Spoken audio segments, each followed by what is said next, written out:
আমি শ্রাবণ। জন্মলগ্ন থেকেই ঢাকায় বড় হয়েছি। গ্রামের বাড়ি বলতে গেলে বাগেরহাট জেলার দূর অজপাড়া গ্রাম কাঠখালি।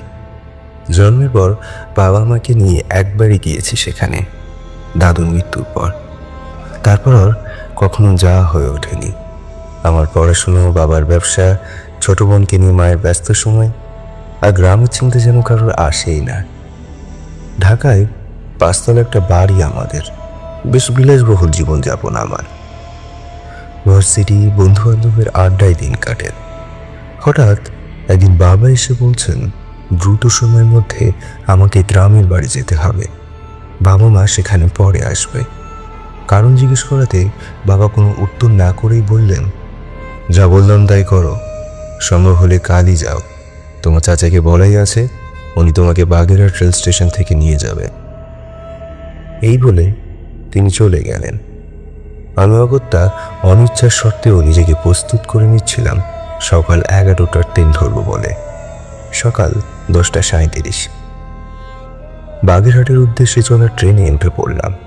দীর্ঘপথ যাত্রাবিরতি নিয়ে বেশ রাত হয়ে এলো। বাগেরহাট স্টেশনে নেমে চাচাতো ভাই মাহিনের সঙ্গে বাড়ির দিকে রওনা হলাম।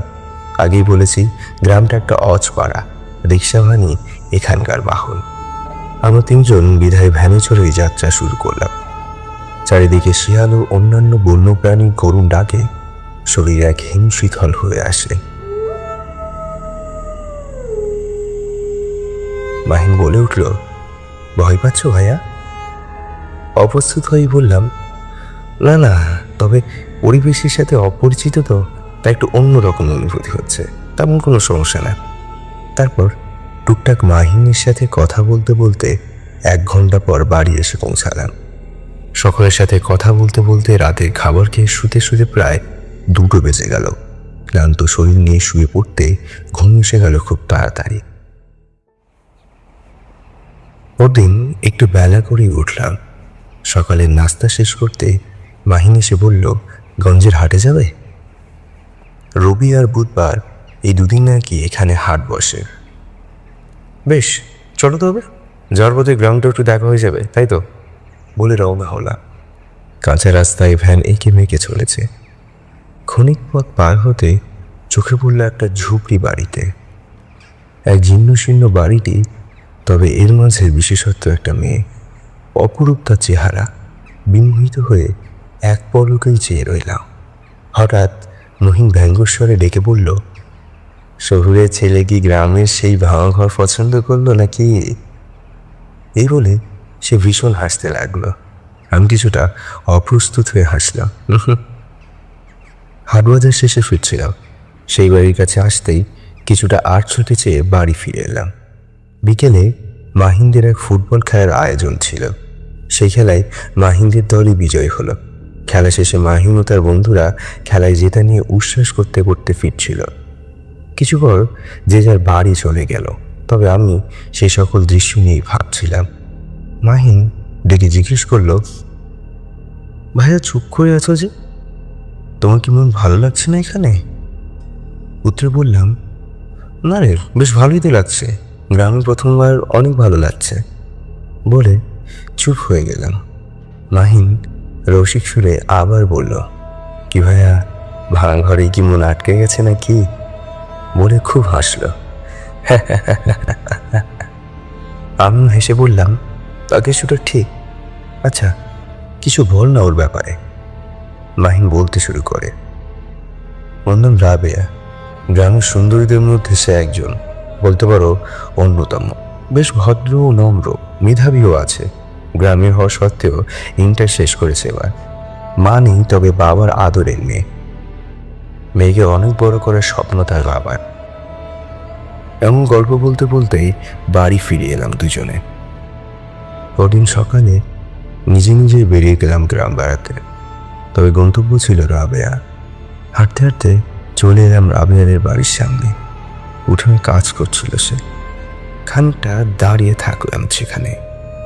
রাবেয়াও কিছুটা লক্ষ্য করলো বিষয়টা। কিছুটা পর আমিও চলে এলাম সেখান থেকে। এরপর কিছুদিন এইভাবেই কাটছিল সময়। সময় হলেই চলে যেতাম সেখানে। একদিন রাবেয়া নিজেই বিরক্ত হয়ে বলে উঠল, কে আপনি? প্রতিদিন এখানে এইভাবে দাঁড়িয়ে থাকেন কেন? কিছুটা অপ্রস্তুত হয়েই বললাম, ইকবাল শেখ আমার চাচা, আমি ইশতিয়াক শেখের ছেলে শ্রাবণ। পরিচয় দিতেই দেখলাম মেয়েটা কিছুটা তাড়াহুড়ো করে বসলো, একটু আপ্যায়নও করলো। মূলত আমাদের বাবা চাচারা 3 ভাই। ভূসম্পত্তি এবং গ্রামের সামাজিক অবস্থানে বাবা চাচারা বিশেষ মর্যাদা পান গ্রামে। দাদার অধিক জমি ছিল, যা এখন চাচা সামলান। তারই কিছু জমিতে রাবেয়ার বাবা চাষ করেন, যার জন্যই এই অতিথিয়তা। আগে বুঝতে পারলে হয়তো এই পরিচয় দিতামই না। সেদিন উঠে চলে আসলাম। আমি আসার 12 দিন পরে বাবাও চলে এসেছে। কাজ শেষ করে আবারও ঢাকায় ফিরে এলাম। ব্যস্ততার মাঝেও রাবেয়ার কথা যেন ভুলতে পারছি না। সেমিস্টার শেষ, মনি পরীক্ষাও শেষ। একটু সুযোগ পেয়ে মাকে বললাম, চলো দাদুর বাড়ি গিয়ে ঘুরে আসি। মা কিছুটা অবাক হলেন, তবে রাজিও হয়ে গেলেন। ব্যস্ততার কারণে বাবা যাবেন না, তাই আমি, মা আর বোন যাব। বাবা যেয়ে পরে নিয়ে আসবেন। শীতে শুরু হচ্ছে এমনই এক সকালে আমরা দাদুর বাড়ির উদ্দেশ্যে রওনা হলাম।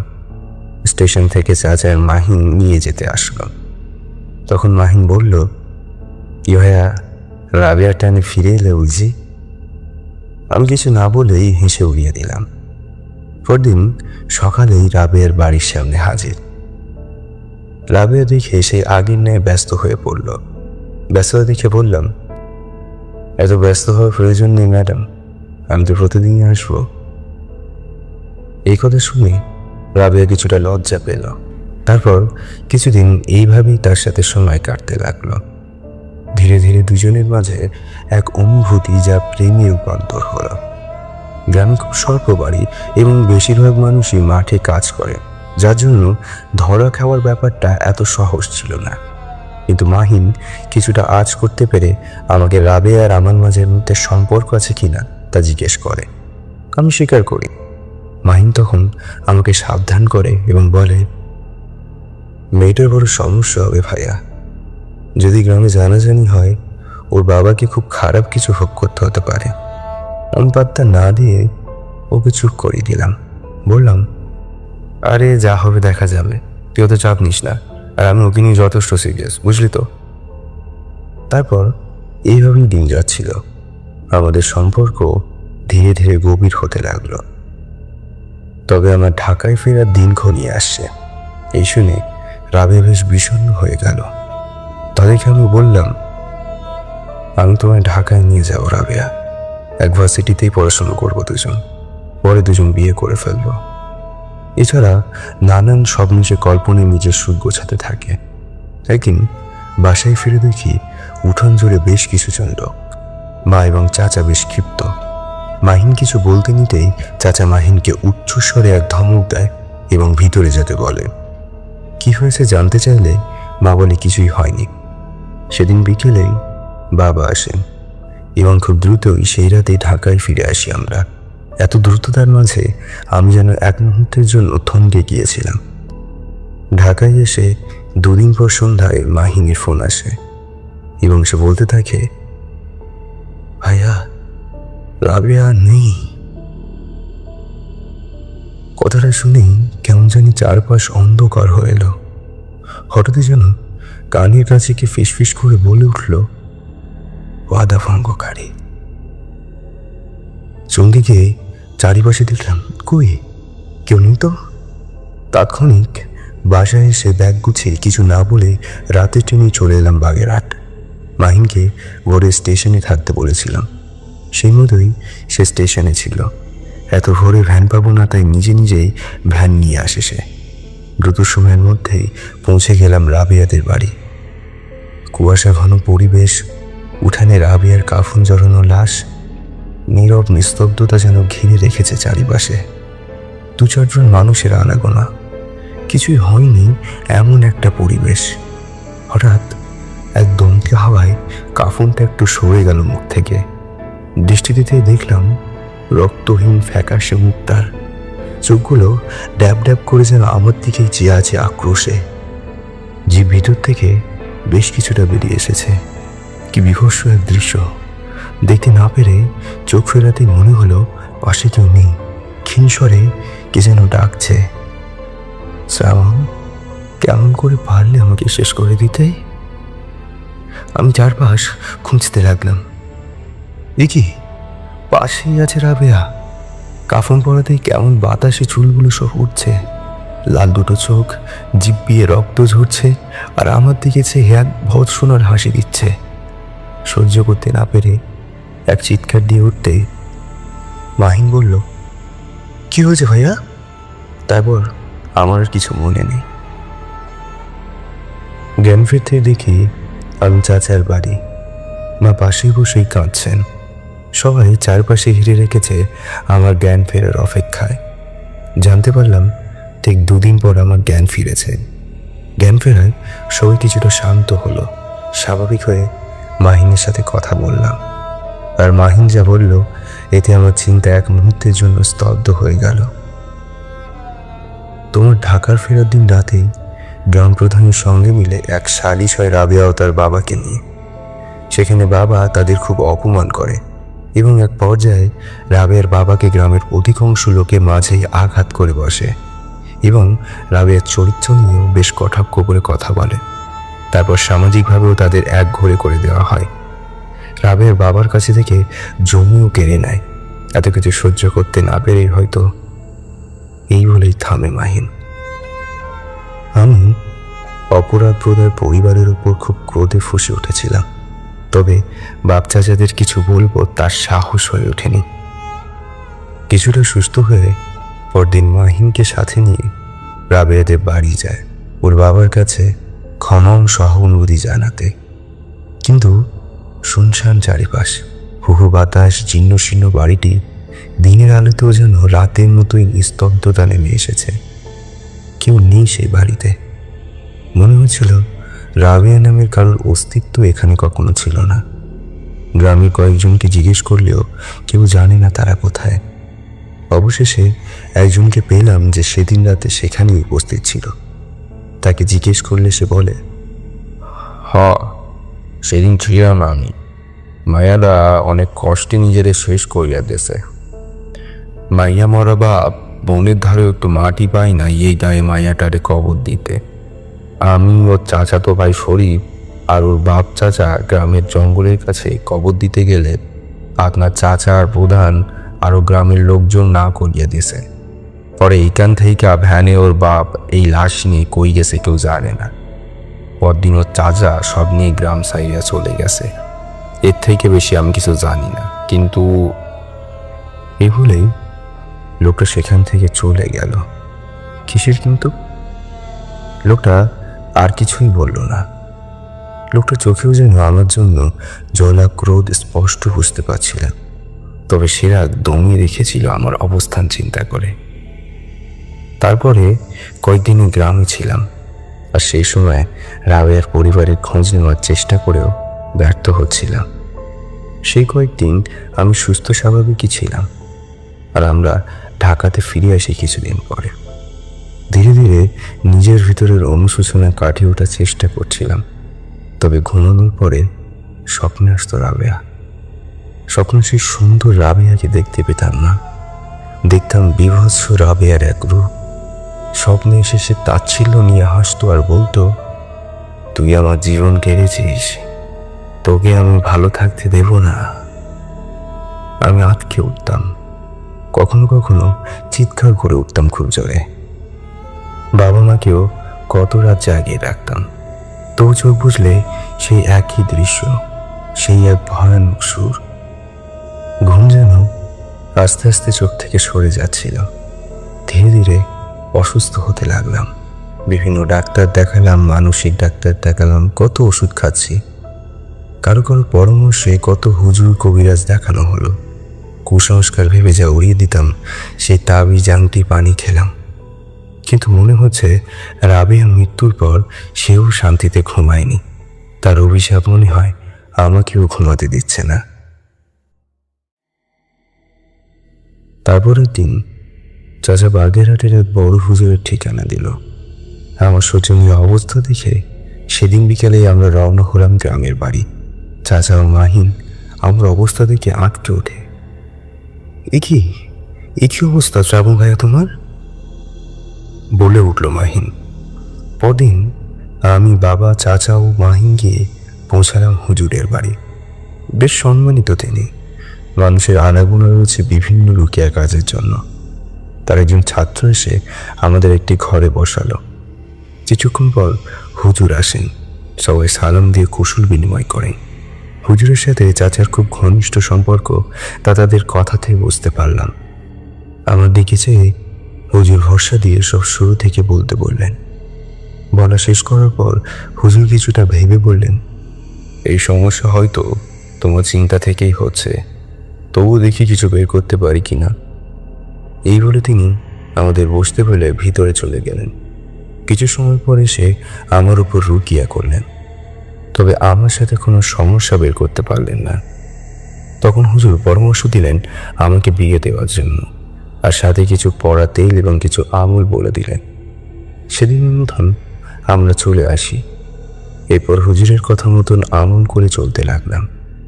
বেশ অনেকদিন পর মনে হলো ঘুমোতে আর সমস্যা হচ্ছে না। তারপর হুজুরের সাথে দেখা করে ধন্যবাদ জানিয়ে আমরা ঢাকায় ফিরে এলাম। এরপর কিছুদিন কেটে যায়। আমি স্বাভাবিক হতে শুরু করলাম, যেন নতুন জীবন ফিরে পেলাম। তবে হুজুরের কথা মতন আমল চালিয়ে যাচ্ছিলাম। পরিবার থেকে আমার বিয়ের জন্য মেয়ে দেখতে লাগলো। একজনকে পছন্দও করা হলো, কিন্তু কে জানতো যে এখান থেকে ভয়ানক আরও এক অধ্যায় আমার জন্য অপেক্ষা করছিল। সেদিন রাত্রেবেলা সারাদিন ধকলে ক্লান্ত শরীরে কিন্তু ঘুম আসছিল না। বাহিরে প্রচণ্ড ঝড়, বজ্রপাত, ঘুটঘুটে অন্ধকার, চারিপাশে বিদ্যুৎ নেই। বিছানায় শুয়ে নতুন জীবন নিয়ে ভাবছিলাম। হঠাৎ কানে কারো কান্নার আওয়াজ ভেসে আসছে। একটু পর মনে হলো চারিপাশ নিস্তব্ধ। এক পাশ থেকে অন্য পাশ ফিরতেই দেখি আমার এক বালিশের কাফন জড়ানো সোজা হয়ে শুয়ে আছে রাবেয়া। সম্পূর্ণ সাদা চোখ, এলোমেলো চুল, জিব্বাটা ঝুলে আছে বুক পর্যন্ত। পাশ ফিরতেই তার সম্পূর্ণ ঘাড় আমার দিকে ফিরিয়ে বিকট এক চিৎকার করে আমার গলা চেপে ধরে। আমি চিৎকার করতে চাইলাম, কিন্তু একটুও শব্দে যেন আমার কণ্ঠস্বর দিয়ে এলো না। তারপর আর কিছুই মনে নেই। পরদিন দুপুরে আমার জ্ঞান ফেরে। দেখি আমি হসপিটালে। রাত্রে আমার রুমে মা প্রতিদিনের মতনই রুম দেখতে এসে দেখেন আমার মুখ দিয়ে রক্ত, চোখ উল্টে নিচে পড়েছিলাম। গলায় মোটামোটা আঙুলের ছাপ লাল হয়ে ফুটে আছে। একদিন হসপিটালে থেকে বাড়ি ফিরে এলাম। সেই থেকে বাবা আমার সাথেই ঘুমান। এক রাতে বেশ অস্থির লাগছিল, তাই ছাদে গিয়েছিলাম। আমার সিগারেট খাওয়ার এক বদ অভ্যাস ছিল। সিগারেট ধরিয়ে রাতের মৃদু হাওয়া উপভোগ করছিলাম। ছাদের এক কোণে হঠাৎ চোখ পড়তেই থমকে গেলাম। কে যেন গুটিসুটি মিলে বসে আছে। হালকা হালকা কান্নার শব্দও শোনা যাচ্ছে। অশরীরীর আভাস পেতেই সিগারেট হাত থেকে ফেলে দৌড়ে চলে যাচ্ছিলাম। বিকট শব্দে ছাদের দরজাটা বন্ধ হয়ে গেল। তখন অশরীরীটা তার বিভৎস আকৃতি নিয়ে দাঁড়িয়ে পড়ল আর অপার্থিব স্বরে হাসতে লাগলো। মুহূর্তেই হাওয়ায় ভেসে অগ্নিমূর্তি ধারণ করলো। মনে মনে যত দোয়া কালাম ছিল তা পড়তে লাগলাম, আর ভাবলাম আজই বোধহয় জীবনের শেষ। গগন বিতারক চিৎকার করে সে বলতে লাগলো, তুই আমাকে বাঁচতে দিসনি, তোকেও আমি বাঁচতে দেব না। বিয়ের জন্য প্রস্তুতি নিচ্ছিস? নে, তবে তোর জীবন এত সহজে আমি দেব না। বলেই এক চর মেরে আমাকে ফেলে দিল। সেদিনই হয়তো আমার মৃত্যু লেখা ছিল না, তাই বেঁচে গিয়েছিলাম। সেই সময় ভাড়াটে আর প্রতিবেশী ভাই সায়েদ এসে আমাকে বলল, কি ব্যাপার শ্রাবণ, এভাবে বসে আছো কে? আমি বললাম, না ভাইয়া কিছু না, মাথাটা আর কি একটু ঘুরছিল তাই বসে আছি। আমাকে একটু বাসায় নিয়ে যাবেন? তখন সাহেব ভাই আমাকে নিয়ে চলে এলো। রুমে আসার পর আলোতে সবাই দেখতে পেলাম আমার গালে স্পষ্ট আঙুলের ছাপ। বাবা কি হয়েছে জিজ্ঞেস করাতেই সব খুলে বললাম। বাবা তখন সেই বড় হুজুরকে ফোন দিয়ে সব জানালে হুজুর খুব শীঘ্রই বিয়ে দিয়ে দিতে বলেন, তাহলে নাকি সমস্যার সমাধান হয়ে যাবে। অশরীরীটির দেওয়া হুমকির কথা হুজুরকে জানালে হুজুর তেমন পাত্তা দেননি।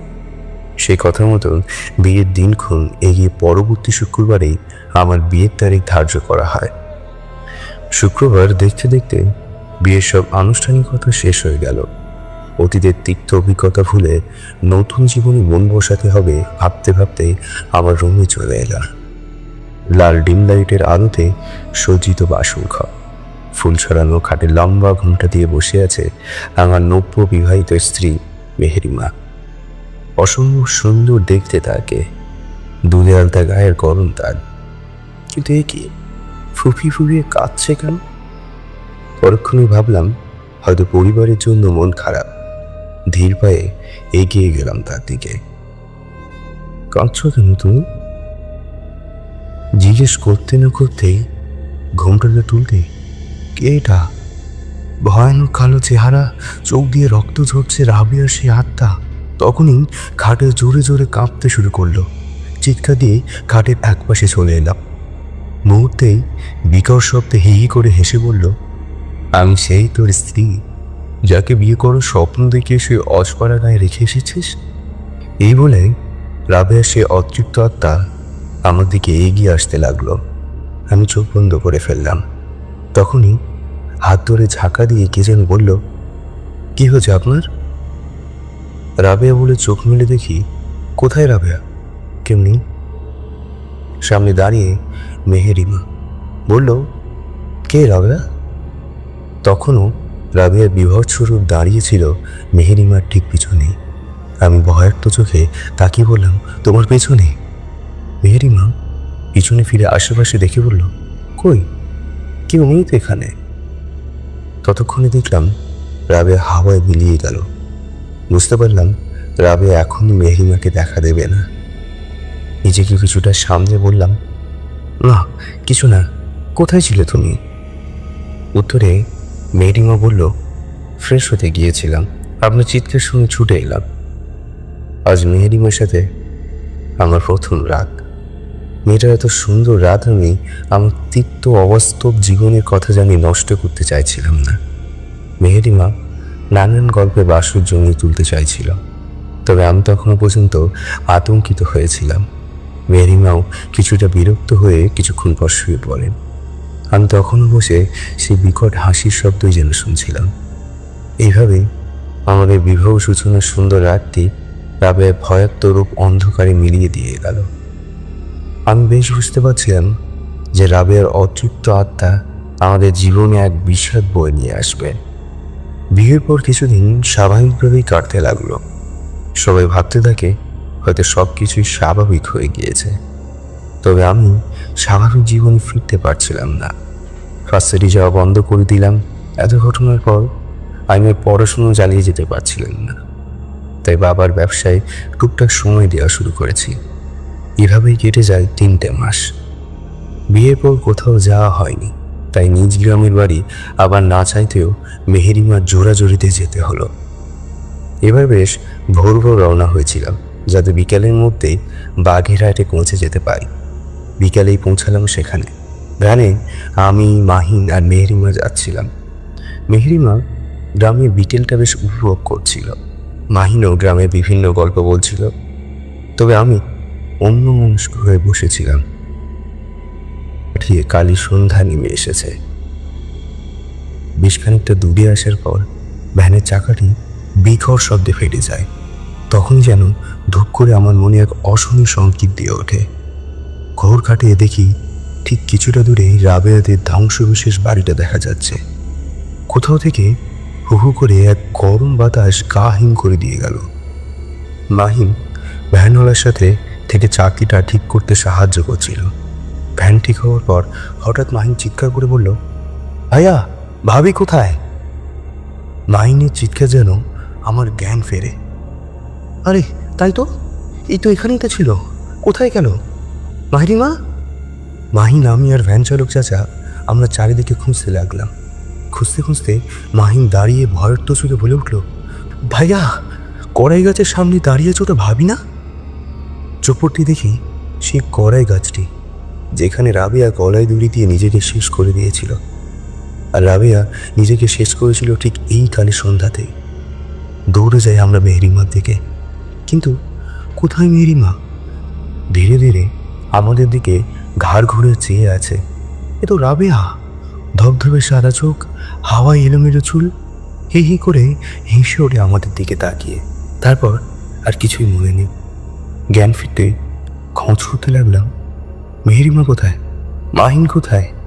চাচি শান্ত করে বলল, মেহেরিমা আছে, তোর চাচার সাথে কথা বলছে, এক্ষুনি আসবে।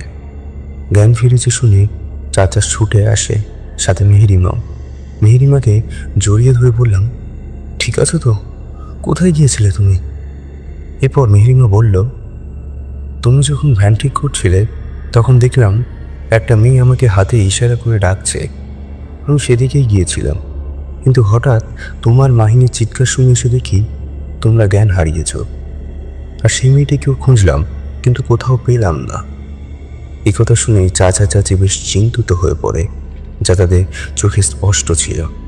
তারপর চাচা বলল, তোদের দেরি দেখে আমি এগিয়ে আসছিলাম, তখনই সামনে যেতে দেখি মেহেরিমা আর কাদের মিয়া মানে ভ্যান চালক চাচা তোদের জ্ঞান ফেরাতে চেষ্টা করছিল। তারপর আমি যে তোদের বাড়ি নিয়ে আসি।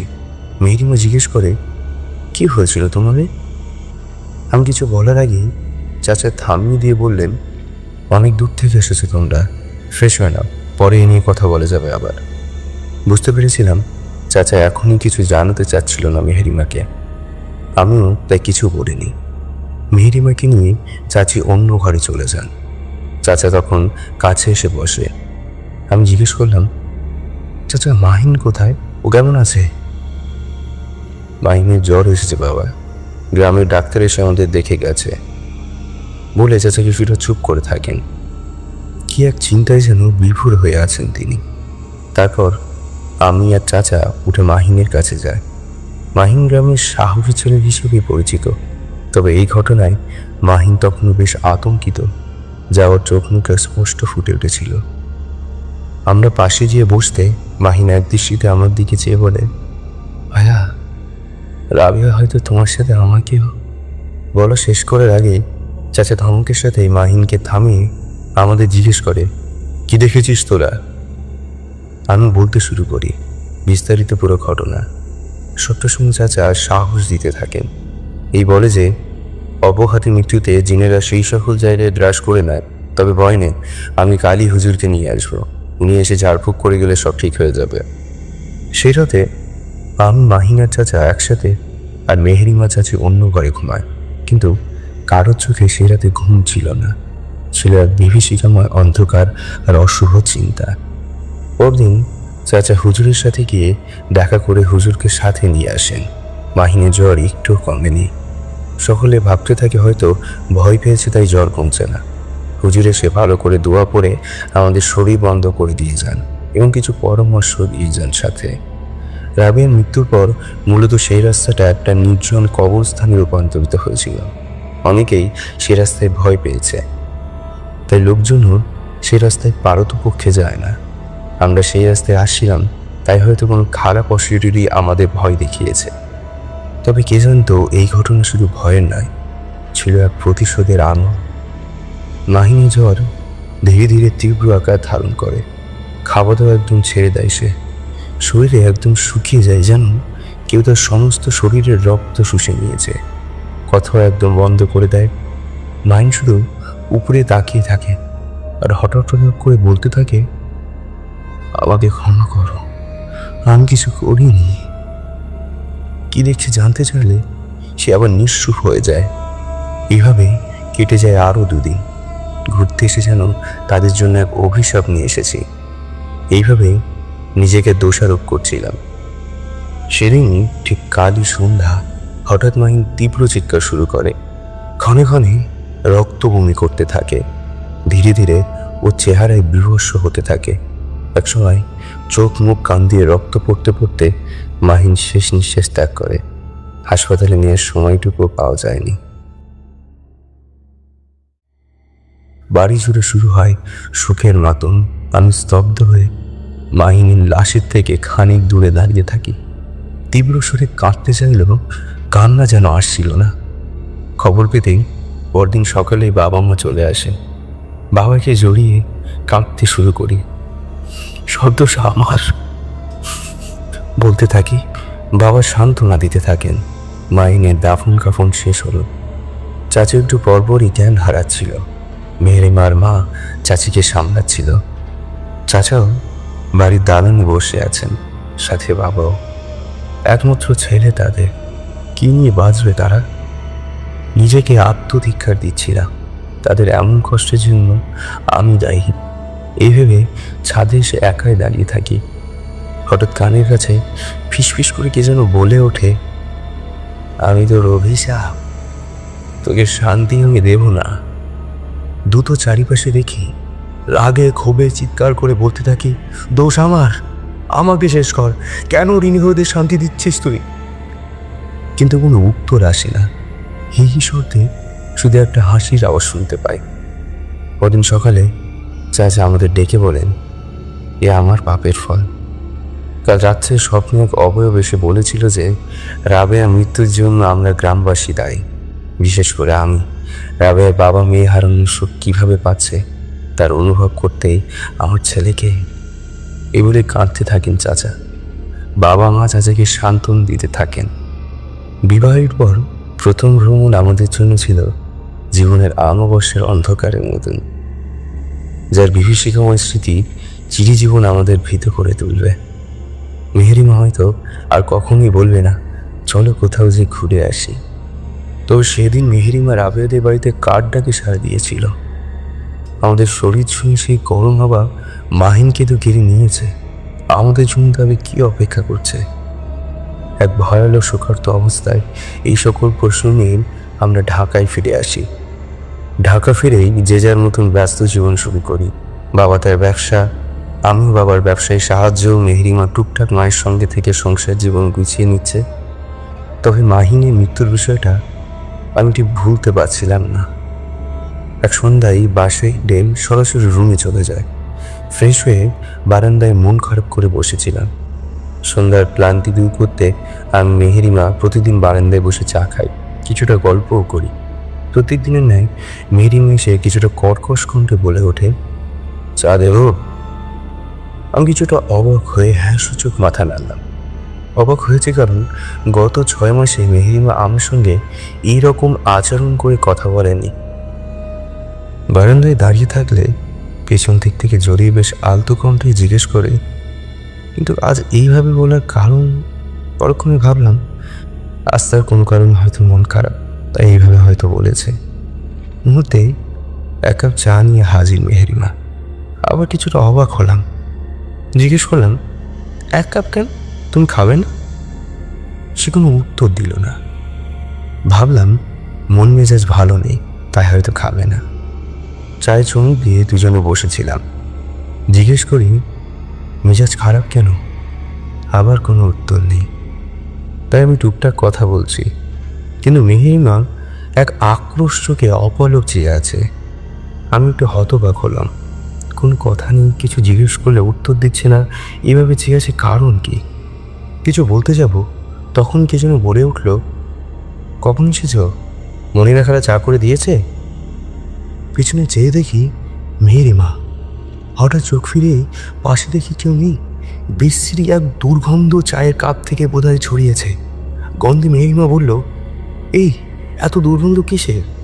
ভালো করে দেখি এ তো চা নয়, 1 কাপ রক্ত, যার কিছুটা আমি খেয়ে নিয়েছি ভাবতেই বমি করে ফেলি। ফ্রেশ হয়ে স্থির হয়ে শুয়েছি। মেহেরিমা পাশেই ছিল। জানতে চাইলাম, কোথায় ছিলে তুমি? তখন মেহেরিমা উত্তরে বলল, মা আর আমি কিছু কেনাকাটা করতে বাইরে যাই। বাসায় এসে দেখি তুমি বারান্দায়। তারপর তো আসলে কি হচ্ছে এইসব? মেহেরিমা তখনও জানে না রাবেয়ার ব্যাপারে, তবে কিছু কিছু আজ করতে পেরেছে ওধার। সে রাতে অসুস্থ থাকায় তাড়াতাড়ি শুয়ে পড়ি, যার জন্য মধ্যরাত্রেই ঘুম ভেঙে যায়। বারান্দায় গিয়ে সিগারেট খাচ্ছিলাম। এমন সময় মেহেরিমার ভয়ার্ত চিৎকার। দৌড়ে রুমে আসি। বাবা মাও ছুটে আসেন। মেহেরিমা বারবার বলতে থাকে, উপরে উপরে সেই মেয়েটি, কিন্তু কোথায়, কে?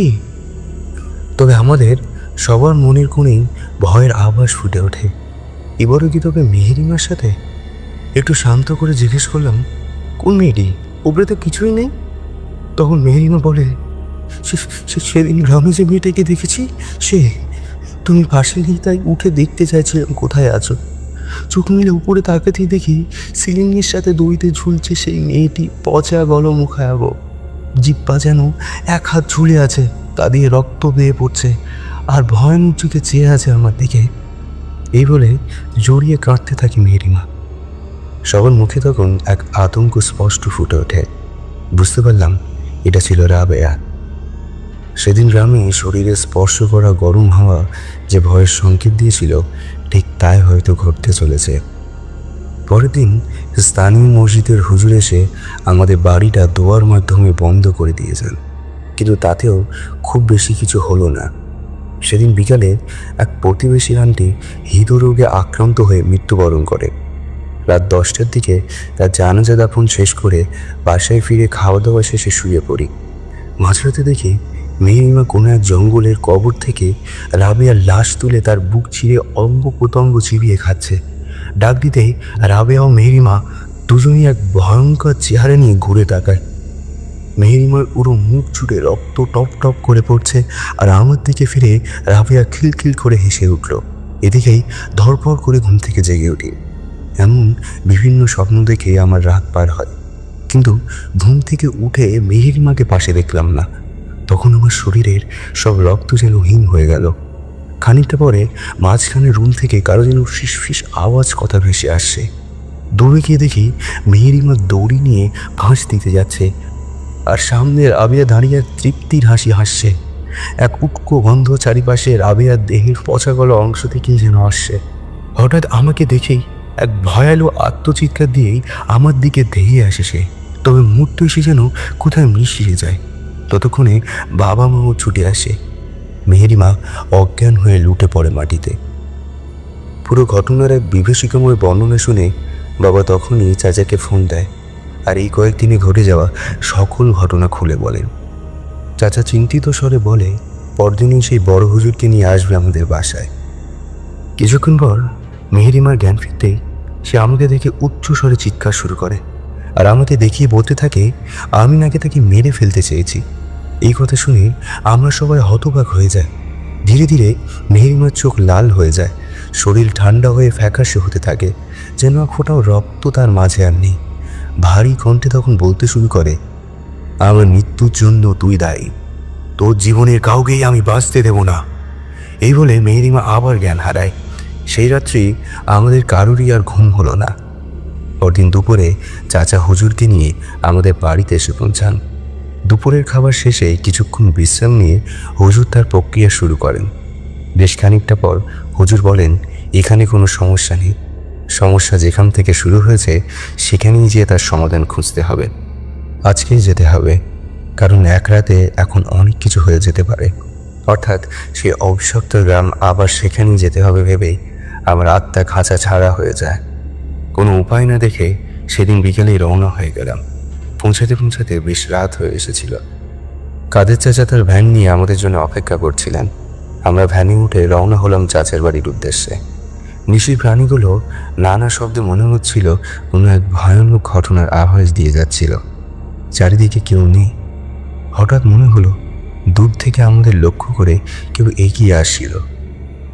হু হু করে বাতাস ভারী হতে শুরু করলো। চারিদিকে কুকুর আর শিয়ালের করুণ ডাক কানে ভেসে আসছিল একসাথে। কোনো অশনি সংকেত বুঝতে পেরে হুজুর সকলকে সতর্ক করে দিয়ে বলল, আপনারা যে যা দোয়া পারেন পড়তে থাকুন। তাকিয়ে দেখি আমরা ঠিক রাবেয়াদের বাড়ির কাছাকাছি। সেই কলার গাছটির ডালে কিছু একটা বসে আছে, তবে আমি ছাড়া আর কেউ হয়তো দেখল না। হুজুর আমার দিকে চেয়ে বলে, চোখ ঘুরিয়ে নাও। তখন বুঝলাম হুজুরও সেটা লক্ষ্য করেছেন। রাবেয়াদের বাড়ি পার হয়ে দেখি মাঝ রাস্তায় রাবেয়ার বিশালাকার অবয়ব দাঁড়িয়ে এক দৃষ্টিতে চেয়ে আছে আমাদের দিকে। একটু পর নারী কণ্ঠের কান্নার শব্দ সকলেরই কানে ভেসে এলো। তখনই সবাই জোরে জোরে শব্দ করে দোয়া পড়তে থাকে। এমন ভয়ানক পরিস্থিতি অবশেষে আমরা বাড়ি ফিরে এসে পৌঁছালাম। সেখানে চাচি, চাচাতো বোন সহ আরও দুজন আমাদের অপেক্ষায় ছিল। একজন রাক্ষী যিনি হুজুরের বন্ধু ছিল, অন্যজন হুজুরের ছাত্র। পরদিনের অপেক্ষায় যে যার মতন সে রাতে বিশ্রাম করতে চলে যায়। সে রাতে আর কোনো সমস্যা হলো না। পরদিন হুজুর ও তার সঙ্গে আসা রাক্কি এবং ছাত্র মিলে একটা কক্ষে মেহেরিমা, আমি, বাবা ও মাকে ডাকলেন আসন দিবে বলে। মূলত মেহেরিমার ওপর কোনো অশরীরীর অস্তিত্ব আছে সেই ধারণা থেকেই তার ওপর চালানো হবে রুকায়া। মেহেরিমাকে পর্দার সহিত একটা গোল রেখায় বসিয়ে শুরু করা হলো কার্যক্রম। বেশ অনেকটা সময় পার হয়ে গেলেও মেহেরিমার মধ্যে বিন্দুমাত্র কোনো অশরীরীর অভ্যাস তারা পেল না। কিন্তু খানিক পরেই আমার মধ্যে শুরু হয়ে যায় ভয়ানক পরিবর্তন, যা আমি অনুভব করতে পারছিলাম। তারপর আর কিছুই মনে নেই। সন্ধ্যায় দেখি সবাই আমাকে ঘিরে বসে আছে, আমার পুরো শরীরে ক্ষত চিহ্ন। জেগে উঠতে দেখি বাবা জড়িয়ে ধরে কাঁদতে থাকেন। কি হয়েছে জানতে চাইলে বাবা বলেন, মেহেরিমার মধ্যে কারো আছর আছে কি না তা দেখছিলেন হুজুর আর তার সঙ্গুরা।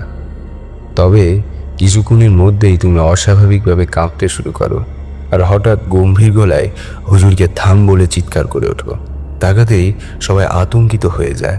তোমার চোখ সম্পূর্ণ লাল হয়ে যায়, ফ্যাকাশে হয়ে যায় মুখ। কিছু বুঝে ওঠার আগেই হুজুর ও তার সঙ্গীদের কাছে গিয়ে আঘাত শুরু করে রক্তাক্ত করে ফেলো। মেহেরিমাও তার মধ্যে ছিল না যেন। তারপর নিজেকে আঘাত করতে করতে লুটিয়ে পড়ো। এই বলে বাবা থামলেন। আহত সবাইকে নিয়ে চাচা হাসপাতালে গিয়েছে। বিকেলে চাচা ফিরে আসেন। চাচা এসে বাবাকে বলে, হুজুর এই কাজ করতে পারবেন না, তিনি সমস্যার মূল বিষয়টা ধরতে পারছেন না। চাচা অনেক অনুরোধ করেছেন, তারপরও হুজুর দূর থেকে কিছু বের করতে চেষ্টা করবেন বলে চাচাকে আশ্বস্ত করেন। চাচার কথা শুনে সকলেই দুশ্চিন্তায় পড়ে যান। আবার কোনো মৃত্যু দেখতে হবে সেই ভেবে বাবা মা কাঁদতে থাকেন। আমি, মেহেরিমা আমাদের ঘরে বসেছিলাম। আমার ভুলের জন্য আমি মেহেরিমাকে হারাতে চাইছিলাম না।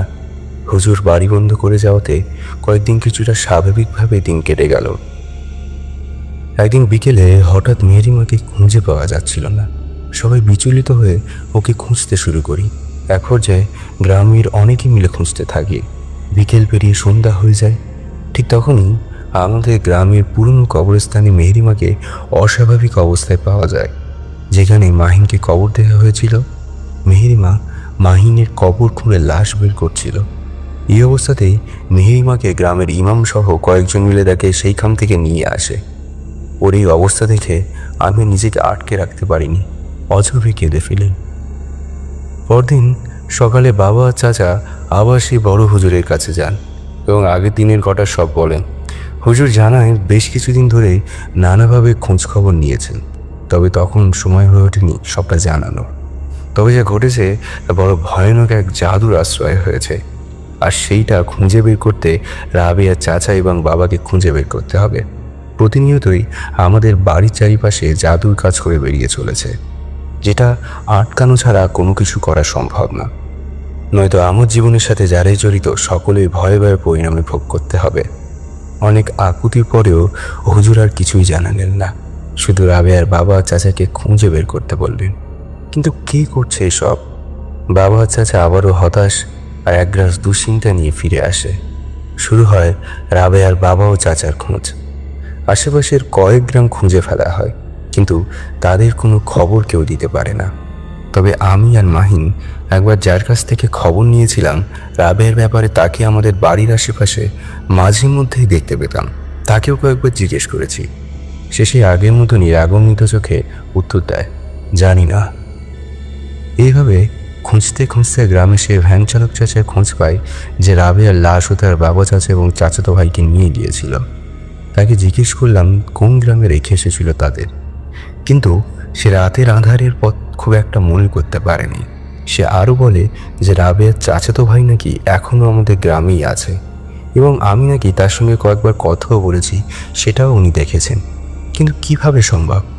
কে এসে যার সাথে কয়েকবার কথা বলেও বুঝতে পারিনি যে সেই রাবেয়ার চাচাতো ভাই? তখন সেই চাচা যার বর্ণনা দেন তা শুনে আমার পায়ের নিচের মাটি যেন সরে যেতে থাকে।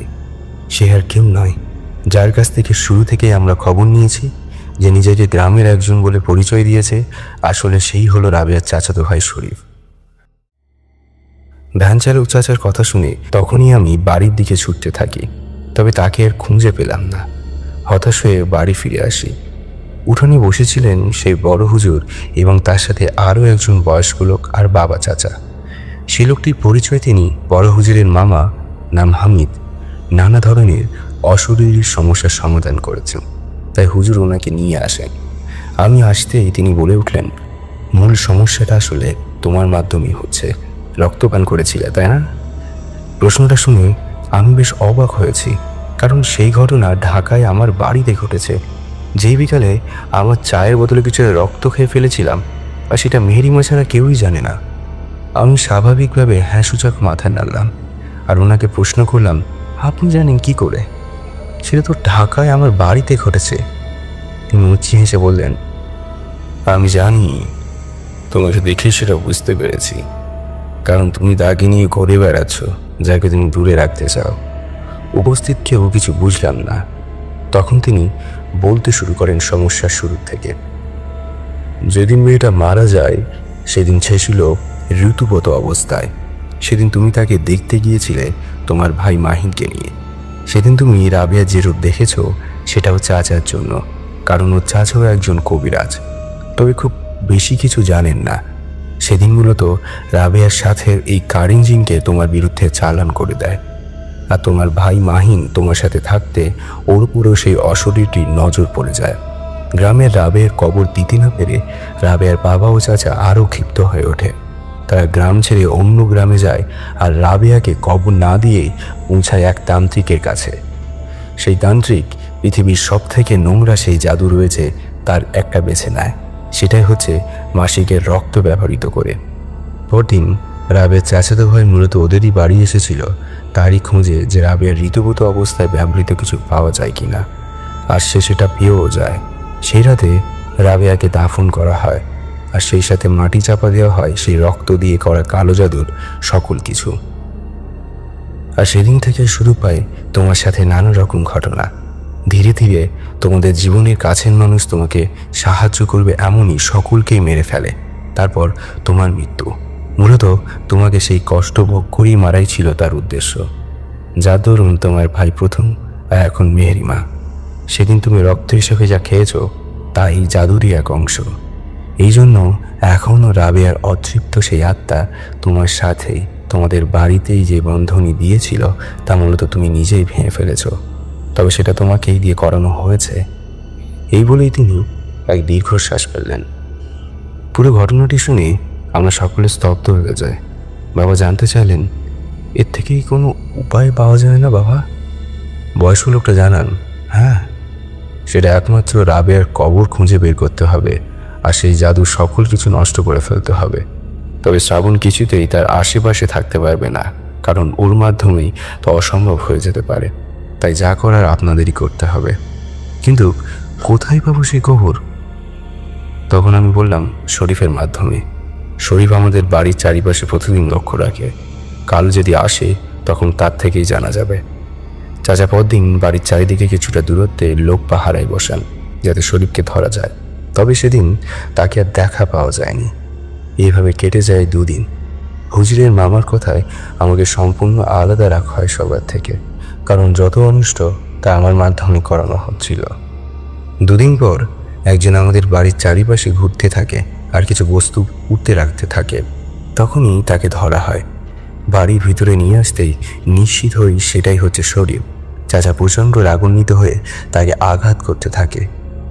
তারপর বাবা চাচাকে শান্ত করেন। তারপর হুজুরের মামা হামিদ চাচা এসে শরীফকে জিজ্ঞেস করে রাবেয়াকে কোথায় দাফন করা হয়।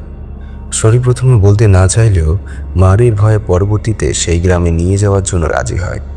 তখনই তাকে নিয়ে আমরা সেই গ্রামে রওনা দিই। আমি, বাবা, চাচা, হুজুর, হামিদ চাচা, কয়েকজন গ্রামবাসী আর শরীফ। 3 গ্রাম পর সেই গ্রাম। পৌঁছাতে প্রায় সন্ধ্যা ঘনিয়ে আসে।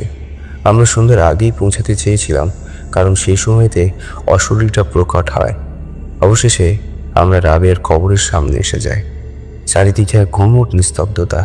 দূর থেকে নিশাচর প্রাণীগুলো আত্মচিৎকার ভেসে আসছে, যেন আমাদের এই জায়গায় সতর্ক করে দিচ্ছে রাবেয়ার কবরটা যেখানে তার ঠিক কয়েক ক্রোশ পরে এক আদি শ্মশান। সকলেরই মনে এক ভয় এসে গ্রাস করে ফেলল। হঠাৎ করেই চারিদিকে দমকা বাতাস বইতে শুরু করে। সবাই জোরে জোরে শব্দ করে দোয়া দরুদ পড়তে থাকে। তারপর আমার আর কিছু মনে নেই।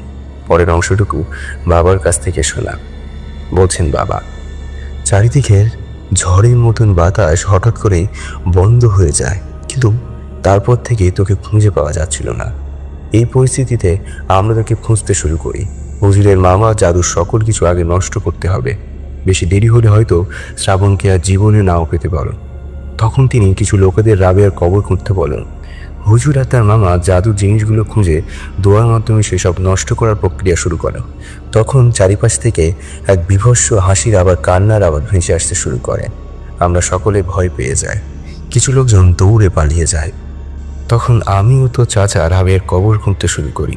তখনই তুই কোথা থেকে যেন দৌড়ে এসে হুজুরের মামার গলা চেপে ধরিস আর আমাদের দিকে চেয়ে থাম, এখানেই থাম যা বলছিলি। তখন আমরা কবর প্রায় খুঁড়েই ফেলেছি। একটু দূরে লক্ষ্য করে দেখতে পাই সাদা কাফনে জড়ানো এক নারীর অবয়ব শূন্যে ভাসছে আর রাগান্বিত হয়ে লাল লাল চোখে আমাদের দিকে চেয়ে আছে। জাদুর সবকিছুই তখন হুজুর জ্বালিয়ে দেয় আর সঙ্গে সঙ্গে সেই অবয়বটি হাওয়ায় মিলিয়ে যায়। তুই তখন অজ্ঞান হয়ে পড়িস। আমরা কবর থেকে রাবেয়ার হাড়গোড় খুঁজে পাই। হুজুর এসে তা একটা কাপড়ে করে তুলে নেয়। সব স্বাভাবিক হওয়ার পর যারা যারা আমাদের সাথে এসেছিল তারা সবাই আসে, শুধু শরীফ ছাড়া। তারপর সবাই মিলে খুঁজতে খুঁজতে শরীফকে একটা গাছের সাথে ঝুলন্ত অবস্থায় খুঁজে পায়। শরীফ মারা গিয়েছিল, ঠিক রাবেয়া যেভাবে মারা যায়। তারপর আমরা গ্রামে পৌঁছাতে পৌঁছাতে ভোর হয়ে আসে।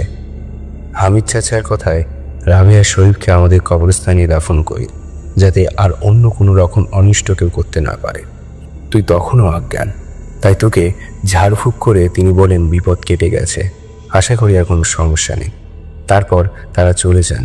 মেহরিমও এখন সুস্থ, এই বলে বাবা থামলেন। আমিও স্বস্তির নিঃশ্বাস নেই। সেদিন বিকেলে মেহরিমাকে নিয়ে ছাদে বসেছিলাম। দুজনেই নিশ্চয়ই অনেক বড় এক ঝড় বয়ে গেছে আমাদের জীবনে। তবে খুব কষ্ট হচ্ছিল চাচা চাচির জন্য, কারণ তারা হারিয়েছে তাদের একমাত্র ছেলে মাহিনকে, আর আমি হারালাম আমার বন্ধুর মতন সেই ভাইকে। এইভাবে চোখ বেয়ে পানি গড়িয়ে পড়ল। এভাবে জীবনের এক কালো অধ্যায়ের সমাপ্তি। টিনা আগামী যাত্রা শুরু করি।